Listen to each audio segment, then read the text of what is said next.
ഇവിടെ ഒരു ഫാക്ടറിയിൽ മാനേജർ കുറെ ബോൾട്ട് എടുത്തുകൊണ്ട് വന്ന് കൊടുത്തു. അവർക്ക് വലിയൊരു ക്ലയന്റിനെ കിട്ടിയത് കൊണ്ട് ഈ സാമ്പിൾ ആരാണ് കറക്റ്റ് ആയി ഉണ്ടാക്കുന്നതോ അവർക്ക് $1000 പ്രൈസ് ആയി തരാമെന്ന് പറഞ്ഞു. പെട്ടെന്ന് അവിടെയുള്ള ഒരു സീനിയർ ഞാൻ ചെയ്യാമെന്ന് പറഞ്ഞു വന്ന അവിടെയുള്ള ഒരു ബോൾട്ട് എടുത്ത് മെഷീനിൽ വെച്ചിട്ട് മെഷീൻ ഓൺ ചെയ്തു. കുറച്ചു നേരത്തിൽ തന്നെ ബോൾട്ടിലെ ത്രെഡ് കീറിയെടുത്തു. കഴിഞ്ഞു എന്ന് പറഞ്ഞ് മാനേജറിന്റെ കയ്യിൽ വന്ന് കൊടുത്തു. എന്നാൽ മാനേജർ ആ ത്രെഡ് ചെക്ക് ചെയ്ത് നോക്കിയിട്ട് നമുക്ക് തന്ന റിക്വയർമെന്റിനേക്കാളും ത്രെഡിന്റെ സൈസ് അധികമാണ്, ഇനിയും ചെറുതാകണമെന്ന് പറഞ്ഞു. പെട്ടെന്ന് വേറെ ഒരുത്തൻ ഞാൻ ചെയ്ത് കാണിച്ചു തരാമെന്ന് പറഞ്ഞ് മുമ്പിലേക്ക് വന്നു. അവനും ത്രെഡ് റെഡിയാക്കിയിട്ട് കൊണ്ടുവന്ന് കൊടുത്തു. ഇവൻ ഉണ്ടാക്കിയ സൈസ് ഏകദേശം തൊട്ടടുത്താണ്. എന്നാൽ ക്ലയന്റിന്റെ റിക്വയർമെന്റിന് മാച്ച് ആകുന്നില്ല എന്ന് പറഞ്ഞു. ഇങ്ങനെ ആ ഫാക്ടറിയിലുള്ള ഓരോരുത്തരും വന്ന് ട്രൈ ചെയ്ത് നോക്കിയിട്ടും ക്ലയന്റിന്റെ റിക്വയർമെന്റിന്റെ അടുത്ത് പോലും എത്തുന്നില്ല. എന്നാൽ അവർക്ക് ആവശ്യമുള്ളത് 0.0 mm ആണെന്ന് പറഞ്ഞു. അത് കേട്ടതും ഫാക്ടറിയിലുള്ള എല്ലാവരും മെഷീനിലുള്ളതേ കിട്ടൂ, ഇതിനു മേലെ വേണമെങ്കിൽ കൈ കൊണ്ട് ചെയ്യാനേ പറ്റുള്ളൂ എന്ന് പറഞ്ഞു. അപ്പോഴാണ് ഇതിനു മുമ്പ് ആ ഫാക്ടറിയിൽ ജോലി ചെയ്ത റിട്ടയർ ആയ വയസ്സായ ഒരാൾ വരുന്നത്. അയാൾ ചെയ്തു തരാമെന്ന് പറഞ്ഞിട്ട് മെഷീനിൽ എന്തോ അയച്ചു. ഇതുവരെയൊക്കെ ആ മെഷീനിൽ നിന്ന് ആരും ആ പാർട്സ് അയച്ചിട്ട് പോലുമില്ല.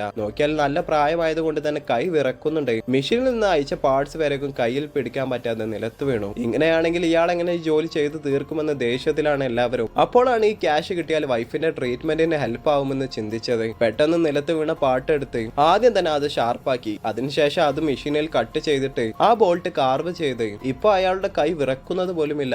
ഒരു വഴി ആ ത്രെഡ് ഉണ്ടാക്കിയിട്ട് കയ്യിൽ ഒരു ബ്ലേഡ് എടുത്ത് ആ ത്രെഡ് ക്ലീൻ ചെയ്തു. അതിനുശേഷം കൊണ്ടുവന്ന മാനേജറിന്റെ കയ്യിൽ കൊടുത്തു. ഇപ്പൊ ക്ലയന്റിന് ആവശ്യമുള്ള പോലെ തന്നെ പെർഫെക്റ്റ് മാച്ച് ആവുന്നുണ്ട്. അവർക്കും അങ്ങനെ ആ കോൺട്രാക്ട് കിട്ടി.